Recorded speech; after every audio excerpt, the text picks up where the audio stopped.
لا حول ولا قوة إلا بالله العلي العظيم. أعوذ بالله السميع العليم من الشيطان الرجيم. بسم الله الرحمن الرحيم. الحمد لله رب العالمين. الصلاة والسلام والتحية والإكرام على النبي الأمي المكي المدني الهاشمي الطيب سيدنا ونبينا وشفيع ذنوبنا وطبيب قلوبنا مولانا أبي القاسم محمد. اللهم صل على ثم الصلاة على أهل بيته الأطيبين الأنجبين الهداة المهديين، لا سيما بقية الله في الأرضين، روحي له الفداء. أما بعد، فقد قال الله الحكيم وهو أصدق الصادقين وقوله الحق. بسم الله الرحمن الرحيم. يوم ندعو كل أناس بإمامهم. صلوات.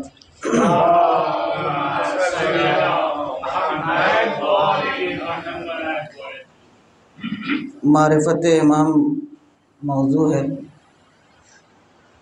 اور سورہ اسراء جسے سورہ بنی اسرائیل بھی کہا جاتا ہے، اس کی یہ 71ویں آیت ہے، 71. چونکہ آیت ہے لہذا کوئی بحث کی بھی ضرورت نہیں ہے، روایت تو ہے نہیں، حدیث تو ہے نہیں، لہذا کوئی مشکل نہیں ہے، سارے مسلمانوں کو قبول ہے. اس آیت میں ارشاد رب العزت ہو رہا ہے کہ ہم اس دن تمام انسانوں کو اس کے امام کے ساتھ بلائیں گے. اب یہیں سے میں آپ کی توجہ چاہتا ہوں تاکہ آیت کا ترجمہ جو ہے صحیح پہلے ذہنوں میں آ جائے تو بات آگے بڑھے. یوم ندعو، یوم دن ہے اور سب نے کہا یہ قیامت کا دن ہے، تو بات بالکل آخرت کی ہے، انجام کی، یہاں کی بات نہیں ہو رہی. ایک چیز یہ کلیئر، ندعو اللہ کہتا ہے ہم بلائیں گے. یہاں لفظ قیام بھی آ سکتا تھا، اٹھائیں گے، لیکن اٹھانے کی بات نہیں ہو رہی، بلائیں گے. بہت سمجھنے کی چیز ہے. ہم قیامت میں ہر ایک کو بلائیں گے. جاتے ہیں نا ہم لوگ ڈاکٹر کے یہاں، نمبر لگا ہوا ہوتا ہے، تو جب نام آتا ہے تو بھئی آ گیا نمبر، بھاگے ہوئے جاتے ہیں.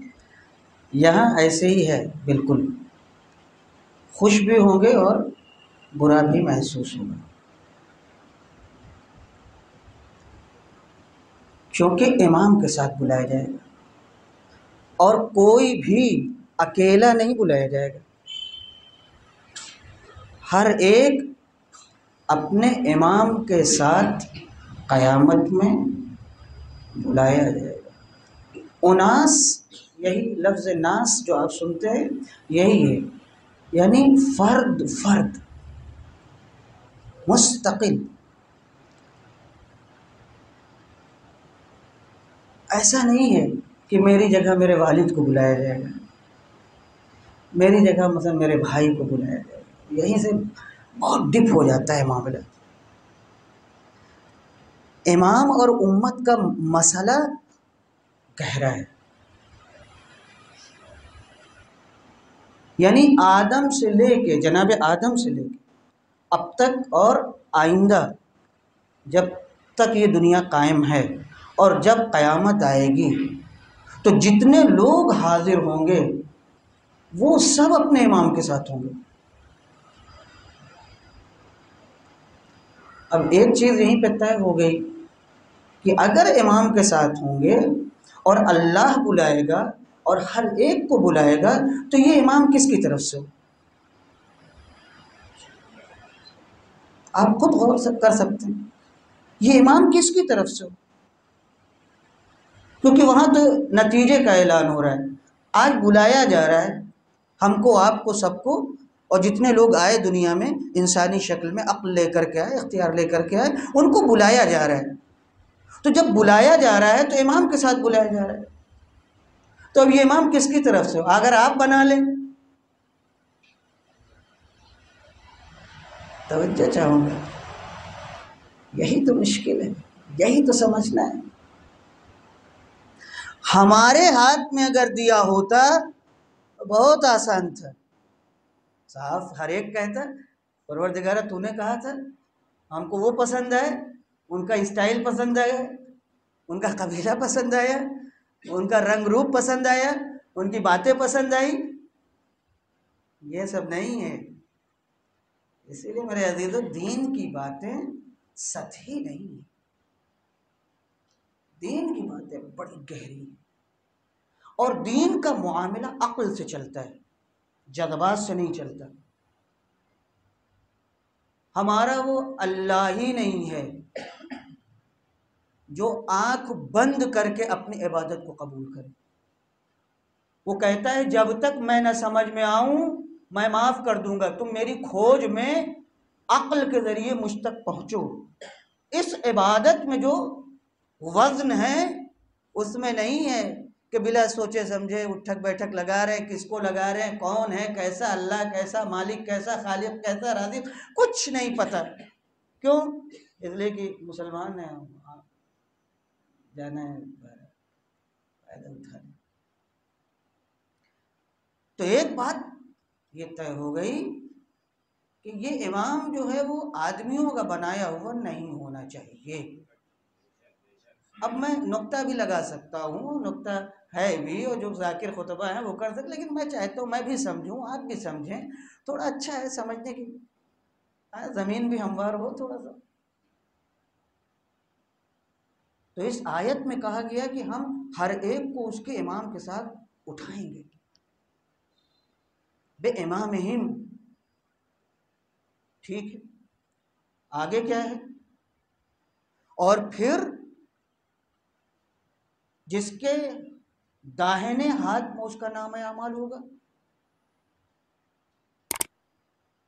وہ اسے پڑھے گا، فلا یظلم فتیلا، فے یہ لام الف، تو اس کے اوپر ذرہ برابر بھی ظلم نہیں کیا جائے گا۔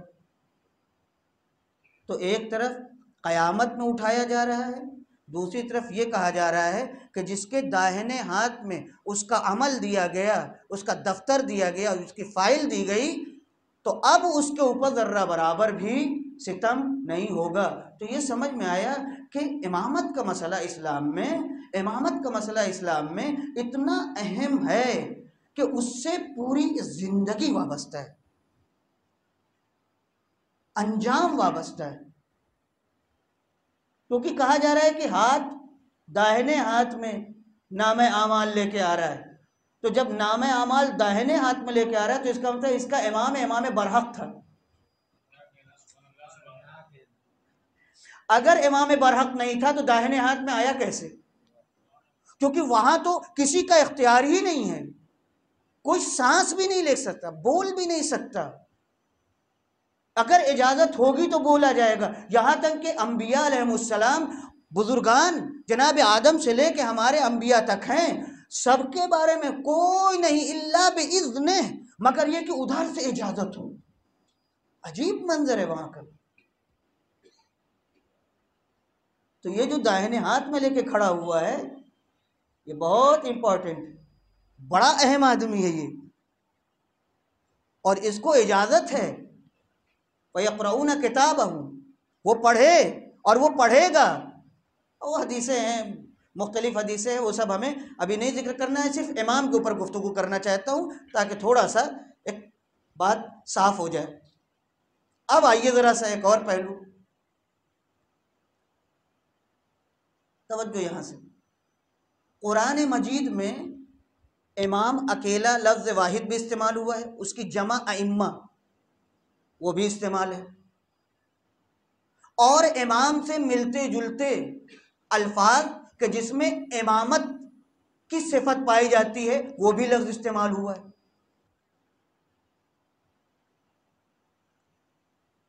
ایک جگہ کہا گیا کہ اور جب انہوں نے صبر کیا ہم نے ان کو امام بنایا، ائمہ نجعلہم ائمۃ لما صبروا، سورہ قصص ہے، سورہ انبیاء ہے، اور ایک سورہ اور ہے، اس میں آپ لفظ امام پائیں گے۔ امام ہے کیا چیز؟ امام عربی میں اس کو کہتے ہیں جو آگے آگے چلے۔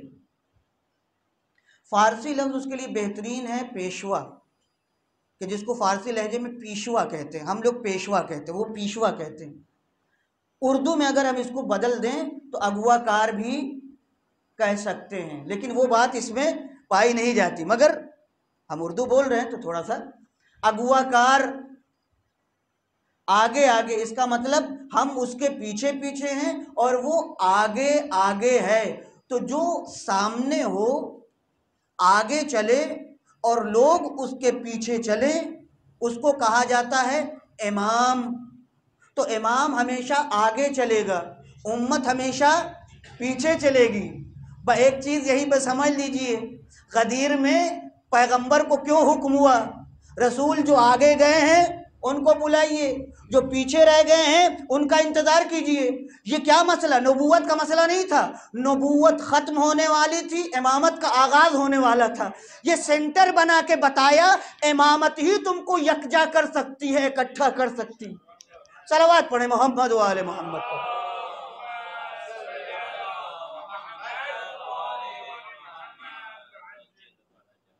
اب امام آگے آگے، امت پیچھے پیچھے، لیکن کبھی کبھی امام آگے نہیں ہوتا، کبھی پیچھے ہوتا ہے۔ عربی میں اس کو امام نہیں کہتے، پھر اس کو کہتے ہیں سائق، سین الف حمزہ قاف، سائقن، کھینچنے والا، ہکانے والا، جو بھیڑ بکریوں کو چراتا ہے، بھیڑ بکریاں آگے چلتی ہیں وہ پیچھے چلتا ہے۔ تو اس گرڑیے کو، اس چوپان کو، اس چرواہے کو امام نہیں کہتے، اس کو قائد نہیں کہتے، اس کو سائق کہتے ہیں، کیونکہ یہ پیچھے سے دھکا دیتا ہے۔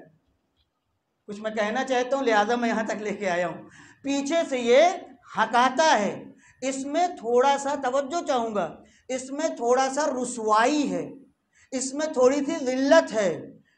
امام ہمیشہ آگے اس لیے ہوتا ہے اور آپ پیچھے چلتے ہیں کہ انتخاب آپ کے ہاتھ میں ہے، یعنی آپ عقل سے فیصلہ کر کے اپنا امام انتخاب کر رہے ہیں، تبھی آپ پیچھے پیچھے چل رہے ہیں۔ اگر پیچھے سے ہکانا شروع کیا جائے تو اس کا مطلب عقل نہیں ہے، بھیڑ بکری کی طرح سے۔ اب میں زیادہ گہرائی میں نہیں، میں بس چاہ رہا ہوں میری بات پہنچے کسی صورت سے۔ جی بہت عجیب مسئلہ ہے، کبھی کبھی پیغمبر کو ہکانا پڑتا تھا، کبھی کبھی پیغمبر کو ہکانا پڑتا تھا۔ ابھی نبی آئے ہیں، جہالت کا دور ہے، کفر ہے، شرک ہے، الحاد ہے، نہ جانے کتنی، اب پیغمبر، حالانکہ پیغمبر کو آگے چلنا چاہیے، امت کو پیچھے چلنا چاہیے، مگر کیا کریں، پیغمبر مجبور ہیں۔ اچھا، بھیڑوں کی ایک صفت بھی ہوتی ہے، آپ نے دیکھا ہوگا، بہرحال کچھ نہ گاؤں وہاں کے تو ہوں گے، میری طرح سے کچھ لوگ تو ہوں گے جنہوں نے بھیڑ بکری دیکھا ہوگا۔ اگر بھیڑیں چل رہی ہیں سیدھے بالکل کیوں میں اپنے صف میں ہیں، اور آگے اتفاق سے کوئی گڈھا کچھ آ گیا اور ایک اگر گری تو اس کے پیچھے پیچھے، کیونکہ اس کے پاس عقل ہی نہیں ہے، وہ انتخاب کرنے کی لیاقت ہی نہیں رکھتی۔ ہم سے کہا تم کو تمہارے امام کے ساتھ بلائیں گے، یعنی انتخاب تمہارے ہاتھ میں ہے۔ پھر قرآن مجید کہتا ہے تنہا امام برحق نہیں، امام نار بھی ہیں کہ جو جہنم کی طرف بلاتے ہیں۔ تو قرآن نے فیصلہ کر دیا کہ امام دو طرح کے تم کو ملیں گے، ایک امام جو جنت کی طرف لے جائے، ایک امام جو جہنم کی طرف لے جائے۔ اب تمہارا اختیار ہے، امام برحق کے ساتھ چلو گے جنت میں جاؤ گے، امام نار کے ساتھ جاؤ گے تو جہنم میں جاؤ گے۔ صلوات پڑھے محمد والے محمد۔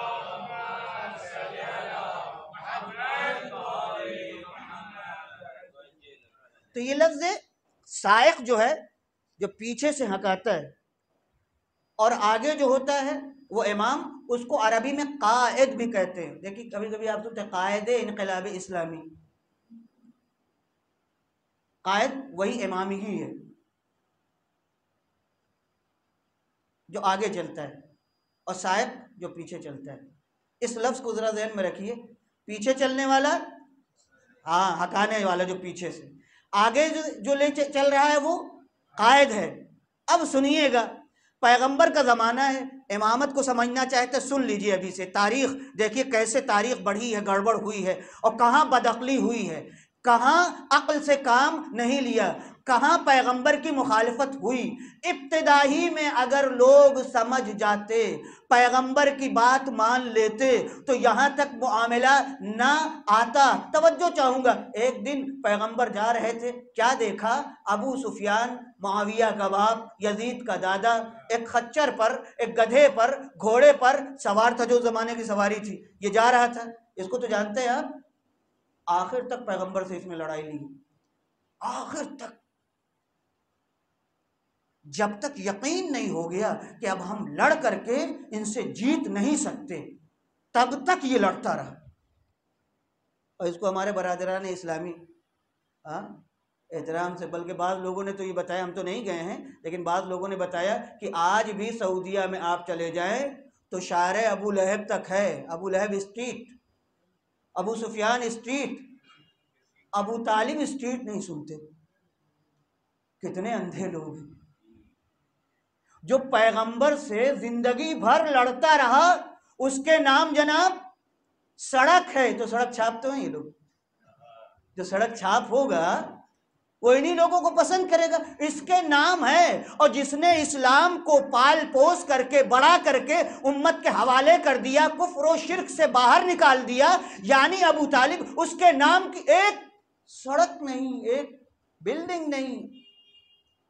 یہ بدعقلی نہیں ہے کیا ہے؟ یہ تعصب نہیں ہے کیا ہے؟ تو اب توجہ چاہوں گا، ایک سائق ہے پیچھے سے ہٹانے والا، اور ایک ہے قائد آگے سے لے جانے والا۔ اب سنیے، ایک دن ابو سفیان اپنے جانور پر سوار ہو کر کے جا رہا تھا، اس کے دونوں بیٹے، معاویہ کا جو بھائی ہے بڑا، اس کا بھی نام یزید ہی ہے، اور معاویہ خود ہے ہی، تو دونوں بیٹے باپ کے ساتھ ہیں، پیغمبر جا رہے ہیں، پیغمبر نے دیکھا ابو سفیان جانور کے اوپر سوار ہے، ایک بیٹا آگے سے رسی کھینچ رہا ہے اور پیچھے سے ایک بیٹا ہکا رہا ہے جانور کو۔ پیچھے والا کون ہوگا؟ سائق، آگے والا کون ہوگا؟ قائد، بیٹھنے والا ہوگا جالس۔ پیغمبر نے جیسے ہی دیکھا، نظر پڑی، فرمایا اللہم لعن علی قائدہ وسائقہ وجالسہ، پروردگار تو تیری لعنت ہو جو بیٹھا ہوا ہے اور جو کھینچ رہا ہے اور جو پیچھے سے ہکا رہا ہے۔ اگر اسی کو امت نے لے لیا ہوتا تو یزید تک نوبت ہی نہ آتی، یزید تک نوبت ہی نہ آتی۔ پیغمبر لعنت کر رہا ہے، کوئی معمولی بات ہے؟ جو رحمت کی دعائیں کرتا ہے، وہ کہہ رہا ہے پروردگار انہیں رحمت سے دور رکھ، یہ اس قابل نہیں، یہ انسانیت کے زمرے میں نہیں آتے، یہ نقصان پہنچانے والے۔ اس پر بھی موجود ہیں بعض لوگ، ہمارے بمبئی میں بھی، جی ہمارے برادران اسلامی میں سے بعض لوگ ہیں، بعض لوگ بھگا دیے گئے، بعض لوگ ابھی بھی ہیں، ان کے جو چٹے بٹے ہیں، وہ امیر شام کو بھی صحابی کہتے ہوئے نہیں تھکتے۔ ارے کم سے کم اپنی کتابیں اٹھا کے دیکھ لیں.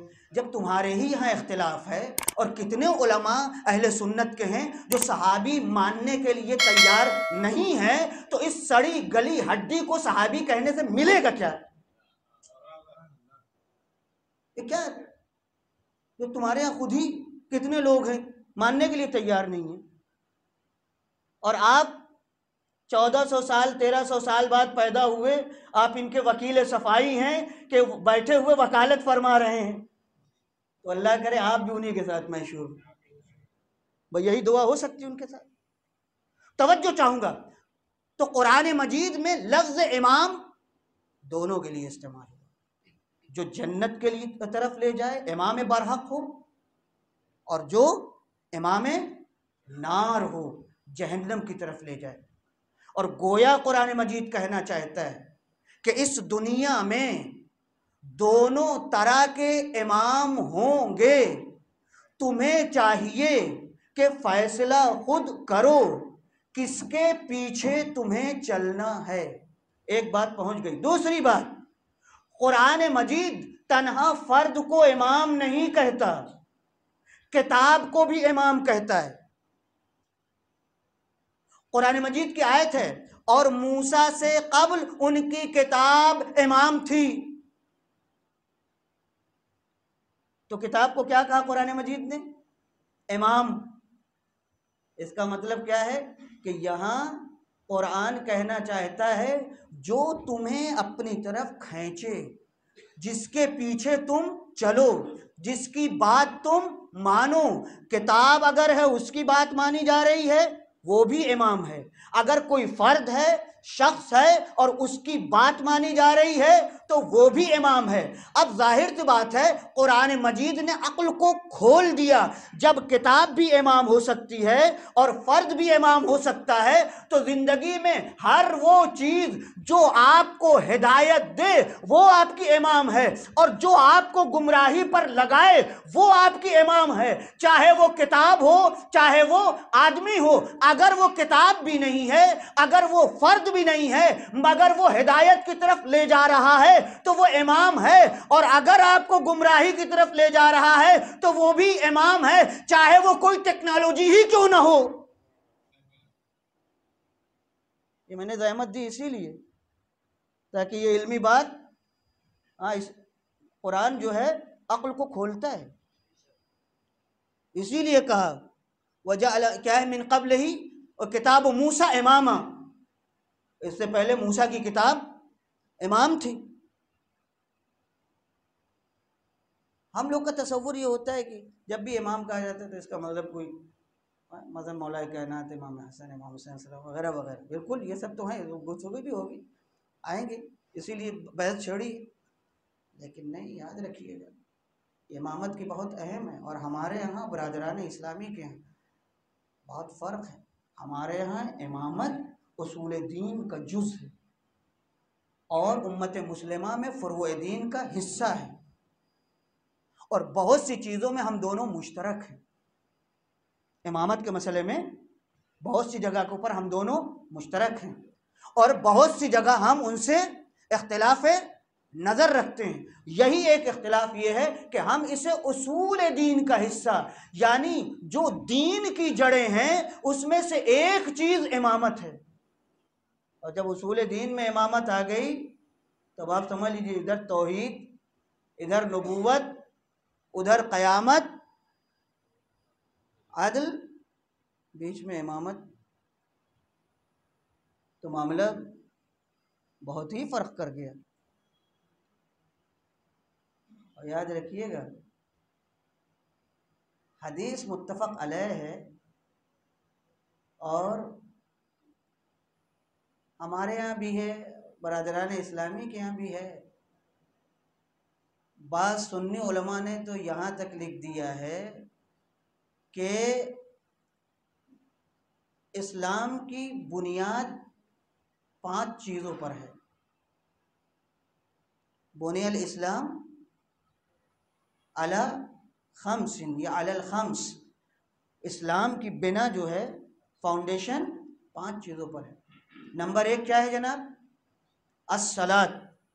نمبر 2 الزکات، نماز کے بعد فوراً زکات، اقیموا الصلاۃ وآتوا الزکات، تو الصلاۃ، الزکات، اس کے بعد الحج، اس کے بعد الصوم، اس کے بعد الولایہ، عربی میں ولایت کو ولایت کہتے ہیں، ہم لوگ ولایت کہتے ہیں، الولایہ۔ تو 5 چیزوں پر اسلام کی بنیاد ہے، یعنی اسلام ٹکا ہوا ہے، اس میں سے ایک ہے نماز، دوسرے ہے جناب زکوٰۃ، تیسرے ہے حج، چوتھے ہے روزہ، اور 5ویں چیز ہے ولایت۔ اب یہیں پہ سن لیجئے، تمام شیعہ غیر شیعہ سب نے اس حدیث کو نقل کیا اور ولایت بھی نقل کی، مگر اس میں سے بعض غیر منصف لوگوں نے جو بے انصاف تھے انہوں نے ولایت کی جگہ ڈیش ڈیش ڈیش لگا دیا، مگر انہی میں کچھ انصاف پسند علماء تھے جو ہم میں سے نہیں تھے، ان کی بھی نظر حدیثوں پر تھی، انہوں نے جب دیکھا تو انہوں نے پکڑ لیا، کہا یہاں خیانت ہوئی ہے، پیغمبر نے 5 چیزوں میں 5ویں چیز ولایت کو قرار دیا، مگر تعصب اتنا تھا شیعوں کا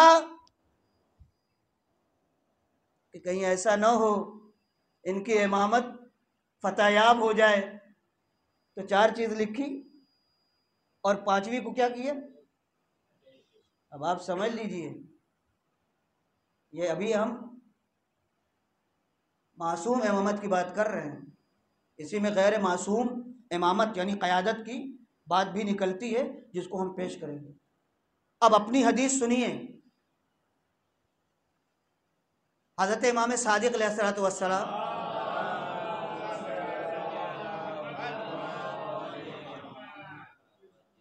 اس حدیث کو نقل کرنے کے بعد فرماتے ہیں کہ اسلام کی بنیاد 5 چیزوں پر ہے، اور جتنا ولایت کے لیے بلایا گیا کسی چیز کی دعوت نہیں دی گئی، نہ نماز کے لیے اتنا بلایا، نہ زکوٰۃ کے لیے، نہ حج کے لیے، نہ روزے کے لیے، جتنا ولایت کی دعوت دی گئی، ولایت کی طرف ہر امام، نبی، آنے والے سب نے ولایت کی دعوت دی، اور اس کے بعد آگے جو اس کے کلائمیکس نقطہ عروج ہے وہ سننے کے قابل ہے، پھر فرماتے ہیں کیوں؟ اس لیے کہ جتنی چیزیں ہیں اس میں تخفیف ہو سکتی ہے، اس میں کنسیشن ہے، مگر ولایت میں کوئی کنسیشن نہیں ہے۔ یا ابن رسول اللہ، اس کے معنی کیا ہے؟ اب سنیے، یہ بتائیے نماز واجب ہے؟ جی۔ فرادہ پڑھ سکتے ہیں؟ کیوں نہیں پڑھ سکتے؟ ثواب کم ہو جائے گا۔ تو کنسیشن ہوا کہ نہیں ہوا؟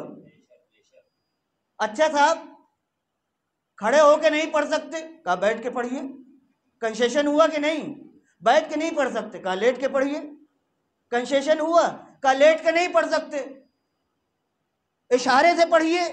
حد ہے، ڈوب رہا ہے، وقت نماز آ گیا ہے تو کہا نیت کر لو، ڈوب جاؤ،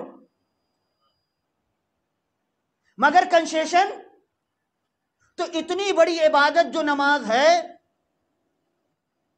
بڑی ہونے کے باوجود کنسیشن ہے، تخفیف ہے کہ آپ، اور اگر آپ گھر پہ نہیں ہیں، جیسے میں مسافر ہوں، تو میرے لیے کنسیشن کیا ہے؟ 4 رکعتی نماز 2 رکعتی ہو گئی۔ کنسیشن ہوا کہ نہیں ہوا؟ اب آئیے جناب زکوٰۃ میں، اسلامی ٹیکس جس کو کہتے ہیں بعض علماء، ہمارے خمس زکوٰۃ، زکوٰۃ کب واجب ہے؟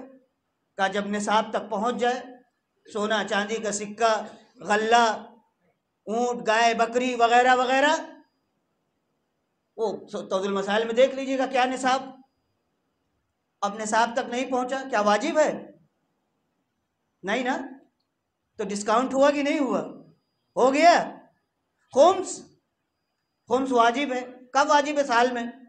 سال میں کیسے واجب ہے؟ کہا آپ بیٹھیے، اپنی ایک تاریخ معین کر لیجئے، بیٹھیے، اس کے بعد حساب کتاب کیجئے، دیکھیے کتنا بچا، بچت کے اوپر 5واں حصہ، یعنی مثال کے طور پہ ہم آج میری تاریخ ہے، بیٹھے، ہم نے حساب کیا، اور اس کے بعد ہم نے دیکھا کہ کھا پی کر کے خرچ کرنے کے بعد میرے پاس آج 100 روپیہ بچا، کتنا مجھے نکالنا ہے؟ 20 روپیہ، پھر بھی 80 ہمارا ہے، 20 روپیہ جو ہے خمس ہے، آپ جو نکال رہے ہیں حق۔ مان لیجئے کہ میں بیٹھا اور اپنا حساب کیا، اب جو حساب کیا تو دیکھا 0 آ رہا ہے، 1 پیسہ بھی نہیں بچا، تو کیا خمس واجب ہے؟ تو ڈسکاؤنٹ ہوا کہ نہیں ہوا؟ بچت پر تھا، اب جب بچت ہی نہیں تو خمس کہاں واجب ہوا؟ واجب نہیں ہوا۔ اس کا مطلب خمس واجب ہے مگر اس وقت کہ جب بچت ہو، اور جب بچت نہ ہو تو اللہ نے اس کو اٹھا لیا، تو خمس میں بھی ڈسکاؤنٹ ہو گیا۔ اب کیا بچا جناب؟ مثلا حج کس کے اوپر واجب ہے؟ سب سے پہلے، سب میں شرط ہے، وہ بالغ ہو عاقل ہو، وہ تو سب میں شرط ہیں، اس کو میں سب جانتے ہیں، اس کو نہیں کہنا چاہتا۔ سب سے پہلے استطاعت، حج کے لیے مستطیع ہونا۔ مستطیع کس کو کہتے ہیں؟ سب سے پہلے صحت ہونا چاہیے آپ کے پاس، آپ صحت مند ہوں، یعنی جب آپ حج کرنے جائیں اور لوٹ کر کے آئیں تو آپ کو کوئی ایسی بیماری نہ ہو جس کی وجہ سے ارکان حج انجام نہ دے سکیں۔ نزلہ زکام کی بات نہیں ہو رہی ہے، ہاں یہ نہ پتہ چل بہانہ تلاش کر مولانا نے کہہ دیا تو اب تو ہم تو نہیں چل سکتے، یہ نہیں ہے، نہیں، ایسی بیماری جس کی وجہ سے ارکان میں خلل واقع ہو۔ تو پہلی چیز صحت نہیں ہے تو کیا ہوا جناب؟ استطاعت کی ایک شرط گئی۔ نمبر 2 کیا ہے؟ اتنا مال، اتنی دولت، اتنا پیسہ ہو کہ آپ عزت سے جائیں، حج کر کے واپس آئیں تو ویسے ہی جیسے آپ زندگی بسر کرتے تھے ویسے ہی عزت سے زندگی گزاریں۔ یہ نہ ہو کہ حج تو کرنے گئے، آئے تو فقیر ہو گئے۔ اللہ پسند نہیں کرتا کہ میرا بندہ کسی کے سامنے ہاتھ پھیلائے، ذلیل ہو۔ حج اللہ کا ہے، بڑی عبادت ہے، مگر خیال ہماری عزت کا ہے۔ توجہ چاہوں گا میں آپ کی، غور تو کریں، فلسفہ احکام تو دیکھیں کیا ہے۔ تو صحت نہیں تو حج نہیں، استطاعت میں اگر دولت نہیں تو حج نہیں۔ مولانا قرض لے کے جا سکتے ہیں؟ جی نہیں، آپ کو اوپر واجب نہیں ہوا، آپ قرض لے کر کے جائیں۔ اگر کوئی لا کے آپ کو قرض دے رہا ہے مولانا جائیے، اختیار ہے، آپ لیجئے چاہے نہ لیجئے، اس سے واجب ہوگا نہیں آپ کے اوپر۔ آپ کمائیے یا وہ آپ کو ہدیہ کر دے، کہہ دے آپ اس کے مالک ہیں، جو چاہیے کیجئے۔ اب ایک چیز اور یہیں پہ کہہ دوں، اب وہ یہ ہے کہ جو والدین یہ سمجھتے ہیں کہ اسلام نے تو چھوٹ دی ہے، حج نہیں کریں گے تو بیٹا تو کرے گا، دیکھیے یہ نہیں ہے۔ پتہ چلا کہ ابا جان کے اوپر حج واجب ہوا مگر انہوں نے کوئی توجہ نہیں کی، صحت بھی تھی، پیسہ بھی تھا، مگر نہیں گئے، بیٹے کو ذمہ دار بنا کے چلے گئے بوجھ ڈال کر کے۔ تو یہ نہیں ہے، توجہ چاہوں گا۔ تو حج کے لیے استطاعت شرط ہے، اگر مستطیع نہیں تو حج جیسی عبادت بھی آپ پر واجب نہیں، تو حج میں بھی ڈسکاؤنٹ ہو گیا۔ اب بچا روزہ، روزہ کس کے اوپر واجب ہے؟ کہا جس کے پاس صحت ہو، تندرست ہو، بیمار نہ ہو، سفر میں نہ ہو، بچہ نہ ہو، دیوانہ نہ ہو، اگر خاتون ہے، عورت ہے تو حاملے سے نہ ہو، بچے کو دودھ نہ پلاتی ہو، سنیے گا، بوڑھا اتنا نہ ہو کہ جس کی وجہ سے روزے کی کیفیت کو برداشت نہ کر سکے، شیخ اور شیخہ جس کو کہتے ہیں نہ ہو، اتنی کنڈیشن لگی ہوئی ہے تب روزہ آپ کے اوپر ہے۔ اگر اس میں سے کوئی ایسی شرط آ گئی کہ جس کی وجہ سے روزہ نہیں رکھ سکتے تو اسلام نے کہا اس وقت روزہ نہیں ہے۔ اچھا ہم کیا کرتے ہیں؟ سال بھر صحت مند رہتے ہیں، جیسے ہی دیکھا ماہ رمضان آنے والا ہے، کیا کریں، وہ اس میں ڈاکٹر نے یہ کہا، اما ان سے بتانے کی کیا ضرورت ہے، اللہ تمہارا خود ہی سمجھ رہا ہے، ان سے بتانے سے کچھ نہیں ہوتا۔ اور اگر ڈاکٹر صاحب نے کہہ دیا کہ ایک وقت فاقہ رکھنا ہے تو اب ڈاکٹر صاحب کی مانیں گے، مگر جس نے ڈاکٹر کو پیدا کیا. عجیب ہے واقعا، یہ نفسیات انسان کے عجیب و غریب ہیں. کتنے ڈاکٹر ہیں جو آج کہتے ہیں کہ دیکھیں ایک وقت کا کھانا چھوڑ دیجئے، یا آپ اگر 4 روٹیاں کھاتے ہیں تو بس 3 ہی کھائیے، اور دوائی آپ کا علاج نہیں ہے، فاقہ آپ کا علاج ہے، اور روزہ آپ رکھیے، برت رکھیے، یہ کیجئے وہ کیجئے. اما اسلام نے پہلے ہی آپ کی صحت کے لیے 1 مہینہ روزہ واجب قرار دے دیا تھا، مگر ہم سمجھے ہی نہیں، ہم سمجھے ہی نہیں. تو روزہ بھی اٹھا لیا گیا، تو نماز میں بھی ڈسکاؤنٹ ہو گیا جناب والا، زکوٰۃ میں بھی، حج میں بھی، روزے میں بھی. اب کیا بچا؟ ولایت. توجہ چاہوں گا، ولایت کا مسئلہ اتنا اہم ہے. بالغ ہونے کے بعد چاہے آپ انڈیا کے رہنے والے ہوں، چاہے یورپ کے رہنے والے ہوں، چاہے آپ کالے ہوں، چاہے آپ گورے ہوں، چاہے بڑے قبیلے کے ہوں، چاہے چھوٹے قبیلے کے ہوں، چاہے عالم ہوں، چاہے جاہل ہوں، جس قبیلے کے بھی، جہاں کے بھی ہوں، اگر آپ مسلمان ہیں تو ولایت کو ادا کرنا پڑے گا. اس کی کوئی قضا نہیں، اس کا کوئی ڈسکاؤنٹ نہیں. آپ سے پوچھا جائے گا کون امام تھا، کون رہبر تھا، کون قائد تھا، زندگی بھر کس کے پیچھے چلے. سمجھ لیجئے، زندگی بھر کس کے پیچھے چلے. جتنا ولایت کے بارے میں شور مچایا ہے، اور کس نے شور مچایا؟ پیغمبر نے. یہ میں تعبیر جان بوجھ کر کے کر رہا ہوں. پیغمبر کو حکم ہوا، پیغمبر اعلان کر دیجیے. آپ کو پتہ ہے غدیر سے پہلے روایات میں ہے کہ جناب جبریل کئی ایک بار عرفات میں، منی میں، مشعر میں کئی ایک بار اترے. پیغمبر یہ حکم ہے پروردگار کا، پیغمبر یہ حکم ہے پروردگار کا، اور پیغمبر ابھی انتظار کر رہے ہیں. ایک نازک گھڑی ہے پیغمبر کے لیے کہ کیسے مسئلہ ولایت کو پہنچایا جائے. اللہ کے نزدیک اس قدر اہم ہے یہ ولایت اور امامت، امت کی رہبری، کہ بار بار جبریل نازل ہو رہے ہیں. آخر میں غدیر میں نازل ہوئے. یہ حتمی فیصلہ تھا کہ اے پیغمبر اب اس سے آگے نہ بڑھیے گا، یہی موقع ہے، اعلان کر دیجئے. توجہ کیجئے گا. اور ہم لوگوں نے تھوڑی لکھا ہے، خالی ہم لوگوں نے اس کو، تقریباً جتنے علماء ہیں ان کے اور جو حدیثوں سے آشنا ہیں ان لوگوں نے بھی لکھا ہے کہ میدان مثلا عرفات میں جبریل نازل ہوئے، اور اس کے بعد پیغمبر سے کہا. ظاہر ہے پیغمبر کو پتہ ہے کب کیا کرنا ہے. یہ ہے کہ یاد دہانی ہو رہی ہے، گویا تاریخ بنے اور ہم کو پتہ چلے کہ ولایت کا مسئلہ کتنا اہم ہے. یہ نہیں ہے کہ اب جبریل نازل ہو تو پیغمبر مخالفت کی بات نہیں ہے. اگر اس طرح سے نہیں ہوگا تو آپ اور ہم سمجھیں گے کیسے کہ اہم کیسے ہوا.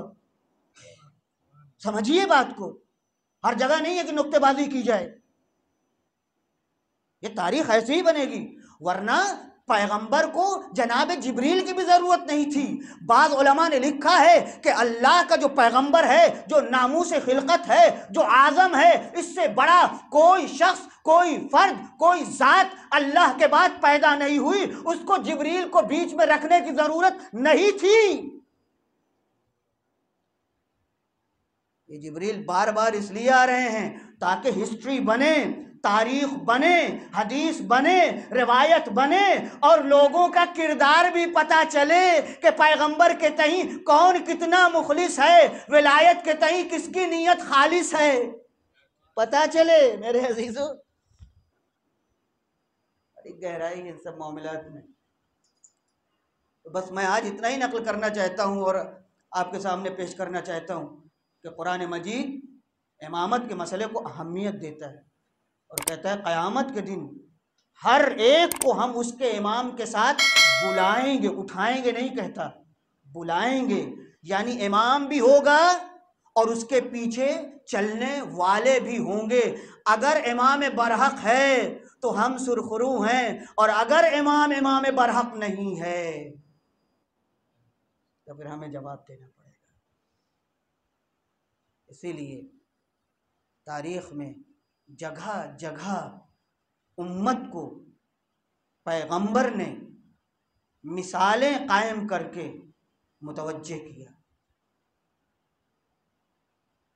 فقط ایک امام تاریخ میں ہے کہ جس کو سمجھنے کی ضرورت ہے، بس بقیہ خود بخود سمجھ میں آ جائیں گے، اور اسی پہلے ہی میں لوگوں نے اختلاف کر دیا. پہلے ہی کو سمجھانا تھا اور سمجھنا تھا، اور پیغمبر پہلے ہی کو سمجھا رہے تھے، اور اسی میں لوگوں نے اختلاف کیا. آگے کوئی اختلاف ہونا ہی نہیں تھا اگر پہلے کو صحیح سمجھ لیا جاتا، لیکن لوگوں نے پہلے ہی میں گڑبڑ شروع کر دی. کہا یہ اس کے معنی یہ ہے، اس کے معنی یہ ہیں، اور یہ معنوی ہے اور روحانی ہے اور فلاں ہے، جو شیطنت ہو سکتی ہے انسان کی. مگر پیغمبر ڈٹے ہوئے تھے. پیغمبر نے کوئی تخفیف، کوئی ڈسکاؤنٹ اس مسئلے میں دیا ہی نہیں کسی کو، اور لوگوں نے اپنے راستے بنائے. بس آخری بات، ایک دن پیغمبر بیٹھے ہوئے تھے، اور بیٹھے بیٹھے پتہ نہیں کیا سوجھی پیغمبر کو. زمین کے اوپر آپ نے دیکھا ہو بچے کبھی زمین پہ بیٹھے ہوتے ہیں، مٹی کی زمین جہاں ہوتی ہے وہاں مثلا کسی لکڑی اکڑی اٹھا لیا، اس کے بعد سے کہیں ادھر ایک لکیر بنا دی، کہیں ادھر ایک لکیر بنا دی، کہیں ایک. ایسے ہی پیغمبر ایک دن بیٹھے ہوئے تھے، اور اس کے بعد آپ نے ایسے ایک لکیر کھینچی، سیدھی بالکل اسٹریٹ مستقیم، اور اس کے بعد داہنے بائیں پھر 3 4 10 لکیریں بنا دی. اور اصحاب بھی تھے، کہیں یا رسول اللہ یہ کیا، خیریت تو ہے؟ توجہ چاہوں گا. دیکھیے آج کا نقشہ پیغمبر نے کیسے کھینچا. فرمایا یہ جو سیدھی لکیر ہے یہی صراط مستقیم ہے، جو اس پر گامزن رہے گا اسی کو نجات ملے گی، اور جو اس سے ذرہ برابر بھی ادھر ادھر منحرف ہوا وہ گمراہ ہوا. گویا پیغمبر نے زمین پر لکیریں نہیں بنائیں، فرقے کی صورت کھینچ دی، نظریات بتا دیے کہ ایک ہی راستہ ہے، وہ علی کا راستہ ہے، میرا راستہ ہے، اور وہ سیدھا ہے، چاہے شیعہ جائے چاہے غیر شیعہ جائے، اگر ادھر ادھر بھٹکے. بس میرے عزیزو، امامت کا راستہ بالکل سیدھا ہے. اب اگر امامت سے ہٹ کر کے کوئی گلی اور کوچے میں جا رہا ہے تو اس کی گاڑی پھنسے گی، آگے پیچھے ہونا پڑے گا، وہ آگے نہیں بڑھ سکتا ہے. اب یہ نہ کہیے یہ بھی تو ماتم کرتا ہے، وہ بھی تو مجلس میں جاتا ہے، اس کی کوئی گارنٹی نہیں ہے. مجلس ماتم معیار حق نہیں ہے، سیدھے راستے پر ہونا حق ہے، اور سیدھے راستے پر ہونا حق اسی وقت ہو سکتا ہے کہ جب اس کا راستہ قرآن مجید سے نہ ٹکرائے. میں نے کہہ دیا بات، قرآن سے اگر ٹکرایا تو یاد رکھیے سب کہتے ہیں کوئی حدیث معتبر نہیں، کسی کی بات معتبر نہیں، چاہے کسی کے نام سے کیوں نہ آئے. لہذا موجودہ دنیا میں دیکھنے کی ضرورت ہے جتنے کام چاہے ہم امام کے نام پہ کر رہے ہوں، چاہے وہ علم کے نام پہ کر رہے ہوں، چاہے عزاداری کے نام پہ کر رہے ہوں، اگر وہ قرآن مجید کی آیتوں سے ٹکرا رہی ہے تو اس کا مطلب دین کا حصہ نہیں بنایا ہوا ہے. ملنا پڑے گا. جیسے ڈاکٹر کے پاس جاتے ہیں بیمار ہونے کے پاس، ویسے کسی فقیہ کے پاس جانا پڑے گا ہمیں. آپ بتائیے ہم پھنس گئے، آپ بتائیے ہم بھول گئے، کوئی بات نہیں، آدمی کبھی ہو سکتا ہے غلط راستے پہ بھی جاتے ہیں. آپ چلتے چلتے بھول گئے، بات کرتے کرتے پتہ چلا رہے ہم کو داہنے مڑنا تھا، اور پھر بیک کر کے آ رہے ہیں، اور بیچ میں کوئی راستہ بھی نہیں ہے، تو کوئی برائی نہیں ہے. کبھی کبھی پیچھے بھی ہٹنا. کل میں نے اسی لیے آپ کے سامنے عرض کیا تھا، اور اسے جان بوجھ کر کے، کیونکہ ہمارا جوان مجمع بھی سنتا ہے، تو میں چاہتا ہوں کہ یہ بات سمجھ لیں. اسلام میں اتھارٹی، معیار، کرائٹیریا قرآن ہے بس.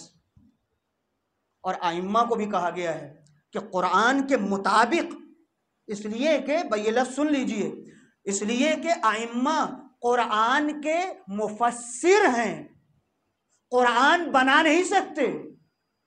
مفسر قرآن یعنی اللہ نے لکھ دیا اب اس کی شرح، ڈیفینیشن، تعریف، پریبھاشا، تفسیر ائمہ کریں گے، یعنی یہ کہیں گے اللہ یہ کہہ رہا ہے، اللہ یہ کہہ رہا ہے، اللہ یہاں یہ کہہ رہا ہے، اللہ کا مقصد یہ ہے، اللہ کا مطلوب یہ ہے۔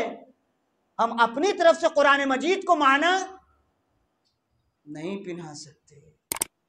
اگر اتنا مسئلہ اگر کوئی سمجھ لے تو یقین کریں کہ دین میں کہیں سے انحراف پیدا نہیں ہو سکتا۔ بس میرے عزیزوں، میرے بزرگوں، کربلا میں ایک تذکرہ آپ برابر سنتے رہتے ہیں، اور وہ ایک تذکرہ ایک جوان کا تذکرہ ہے۔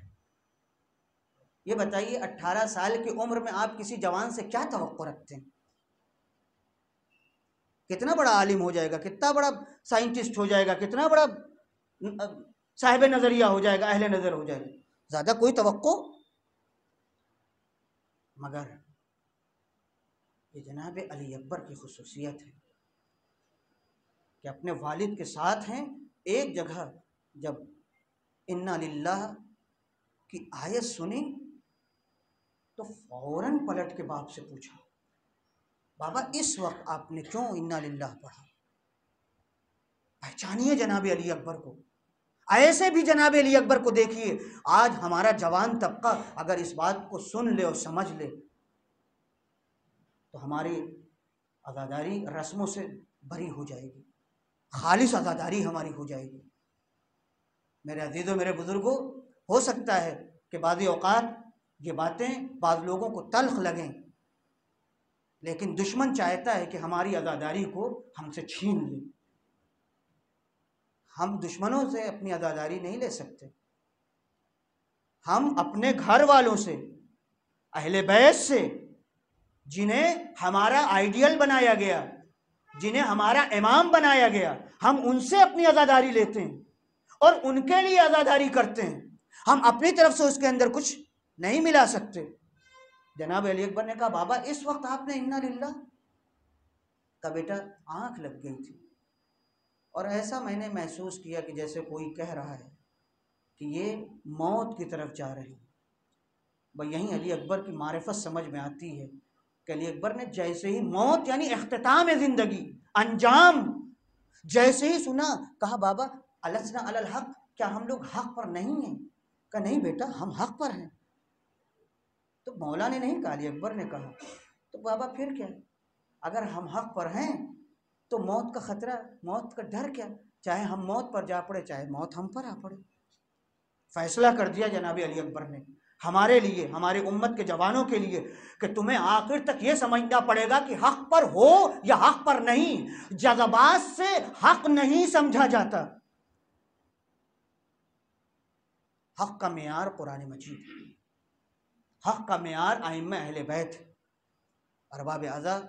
یہی علی اکبر جب کربلا میں معرکہ کارزار گرم ہوا اور اصحاب ایک ایک کر کے شہید ہونے لگے، تو روایت کہتی ہے کہ مقتل جانے والوں میں ایک عجیب کیفیت تھی، ایک ایک سے مل کے بار بار ودا کرتے تھے کہ اب مجھے جانا ہے، اب مجھے جانا ہے،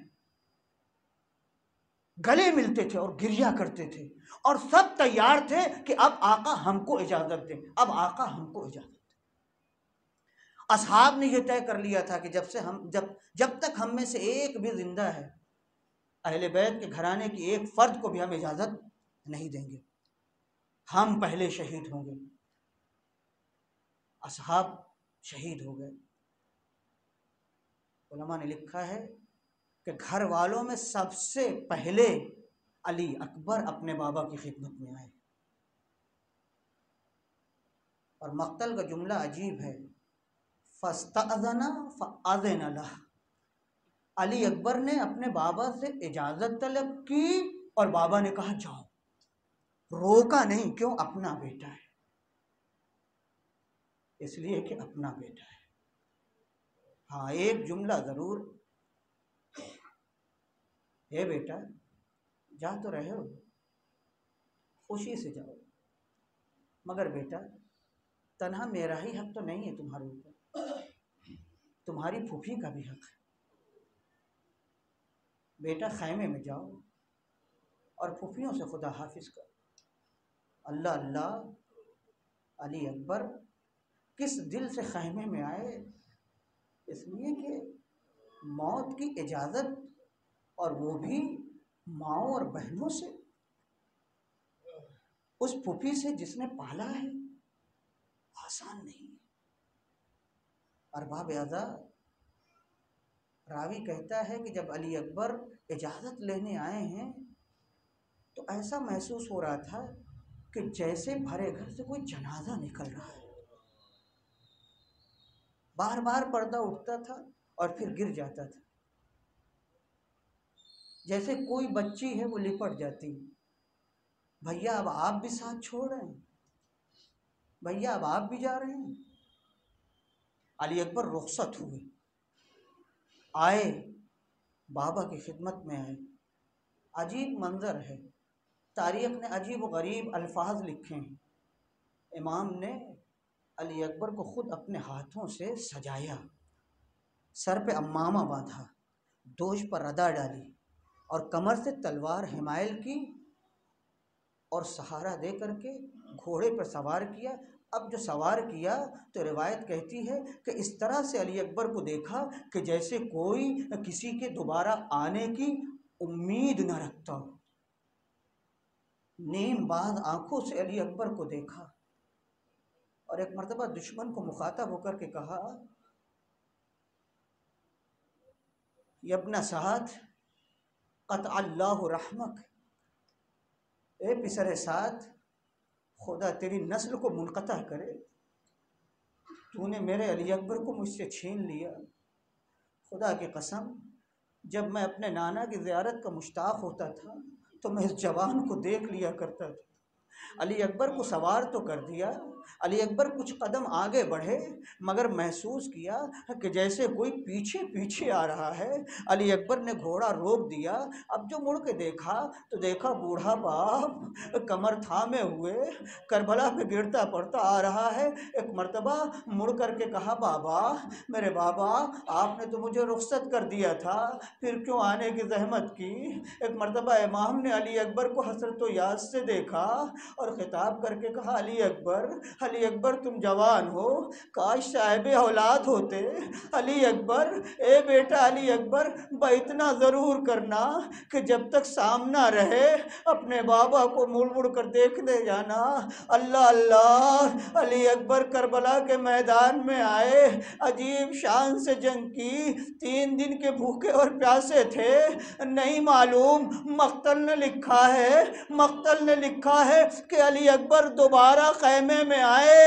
اب کسی نے نہیں لکھا کہ کیوں آئے، مگر یہ شاید یہ بات رہی ہو کہ علی اکبر سمجھ گئے تھے کہ بابا نے ابھی ہمیں مکمل رخصت نہیں کیا ہے۔ شاید یہی بات تھی کہ ایک مرتبہ پھر پلٹ کر کے آئے، بابا اگر دل میں حسرت ہے تو ایک بار اور دیکھ لیجئے، بابا اب نہ بلائیے گا۔